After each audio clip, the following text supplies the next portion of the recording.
Hola a todos. Ahora que en Europa las fuerzas de izquierda están tomando o detienen desde hace tiempo el control del gobierno a nivel de Unión Europea y en muchos países, por ejemplo en Francia, la ultraizquierda o la extrema izquierda ha ganado y hay muchas ideas, como hemos visto también en otro video, de subir el porcentaje de impuesto pagado para los super ricos hasta a un 90%. Pero la pregunta a la cual me gustaría dar una respuesta es: ¿dónde pagan los super ricos sus impuestos en Europa? En consideración también del hecho de que hace algunos años hubo un gran escándalo relativamente a los Panama Papers y parecía que los paraísos fiscales eran o son una cosa que es completamente extraña a la forma ordenada por medio de la cual los europeos manejan sus negocios.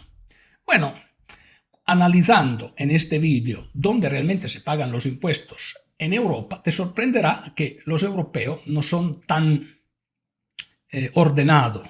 Hay un dicho famoso que dice que el diablo distribuye escapulario. ¿Podría ser que este dicho aplique en este caso? No sé, vamos a verlos en el vídeo.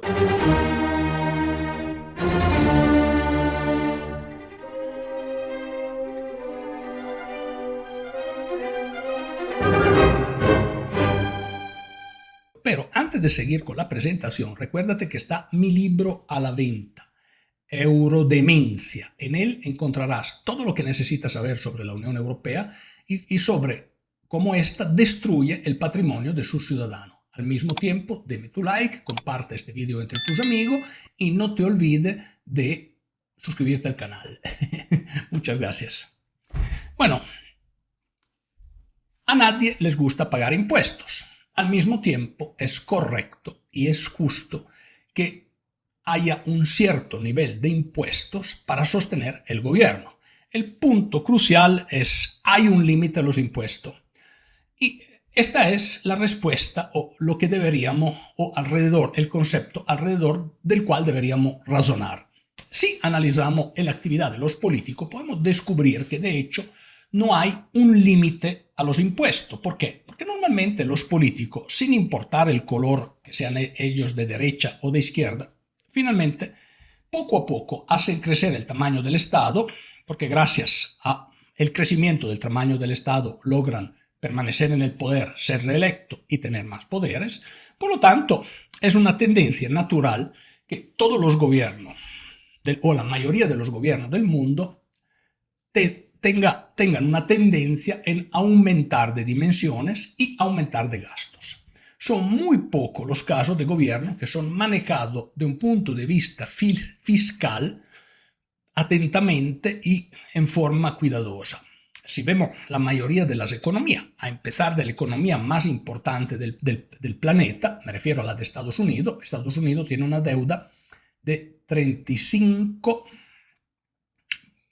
billones de dólares. O sea, es una locura. En inglés me parece 35 trillions.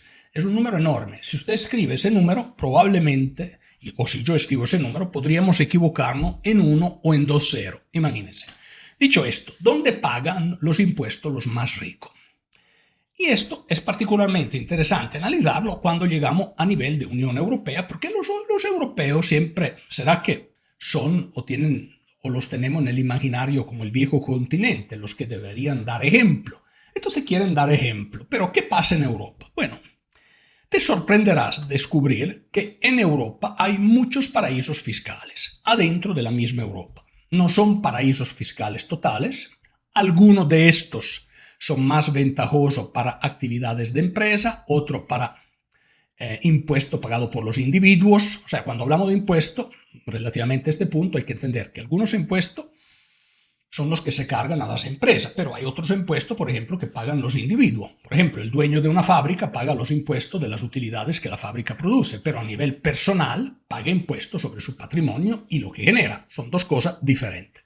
Entonces, ¿quién paga realmente al final la fiesta y el costo de las estructuras burocráticas de los diferentes países y, en el caso particular de la Unión Europea, el costo de la Unión Europea? Bueno, finalmente llegamos a la conclusión de que los súper ricos tienen muchos paraísos fiscales adentro de la misma Europa. Y aquí hay una contradicción importante. Europa analiza y critica los paraísos fiscales que están afuera de la Unión, pero no los que tiene en la Unión. ¿Por qué? Bueno, la respuesta es sencilla, porque no va a criticarse a países que forman directamente la Unión. Pero adentro de la Unión Europea hay tratamientos fiscales que son particularmente ventajosos, por ejemplo en Irlanda. Irlanda es famosísimo y es una sede de muchísima empresa del mundo que tienen su sede en Irlanda. Los Países Bajos, Bélgica, por ejemplo, Luxemburgo, o Malta, Cipro, hay un montón de países que conforman la Unión donde hay condiciones particularmente ventajosas. Hay otros donde tal vez es más ventajoso el tratamiento fiscal aplicado a los individuos. Por ejemplo, Monte Carlo, por ejemplo, Andorra, son ejemplos donde en estos países realmente tienen condiciones favorables los que residen allí en términos de cuánto pagan impuestos.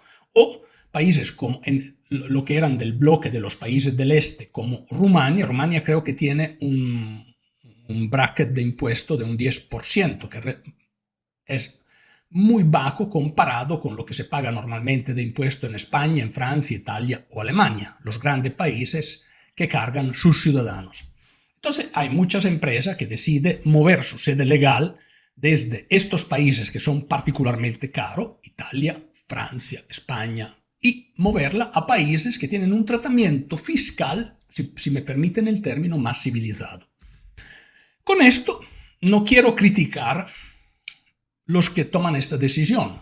Es natural, la naturaleza humana, tratar de pagar menos impuestos, puesto que muchos de los que pagan estos impuestos se dan cuenta que los gobiernos en gran medida hacen un mal uso de estos impuestos. En otra palabra, despilfarran ese dinero.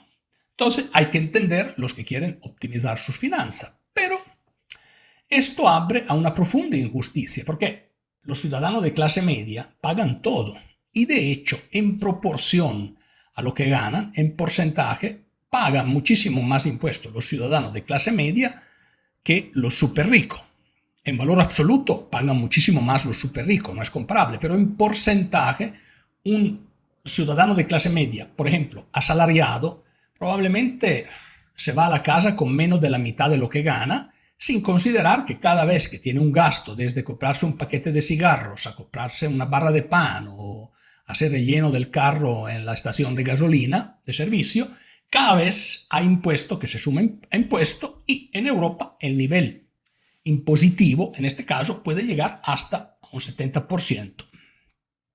Hay niveles impositivos exorbitantemente altos. Por lo tanto, se entiende los que quieren no pagar tantos impuestos. Y, por otro lado, es muy interesante ver, por ejemplo, lo que está ocurriendo, la discusión en Francia, que hay una tendencia que quisiera tasar los súper ricos con impuestos de hasta el 90% de lo que generan. Bueno, esta sería una medida destinada al fracaso, porque imagínense, alguien que gana 1,5 millones de euros al año, el 90% significaría, bueno, a partir de un cierto bracket, pero significaría que probablemente libre le queda un 20-25%, mucho de lo que ha producido. Y esto se llama impuesto confiscatorio. Y al mismo tiempo, si la Unión hiciera, o si Francia en el caso particular hiciera norma tan restrictiva, el resultado sería de deprimir la economía, de permitir que los grandes capitales se fuguen de Francia y finalmente tendría un efecto muy negativo a nivel de país. Pero hay una regla muy sencilla que como en la Francia de Luis XIV, los que tienen muchos capitales son los que menos pagan. En la Francia de Luis XIV, de hecho, los nobles no pagaban impuesto. Algo parecido lo tenemos hoy día en la bella, moderna y sabia Europa. Pero muchas gracias, recuerda de darme tu like, suscribirte al canal y compartir este vídeo entre tus amigos si te ha gustado.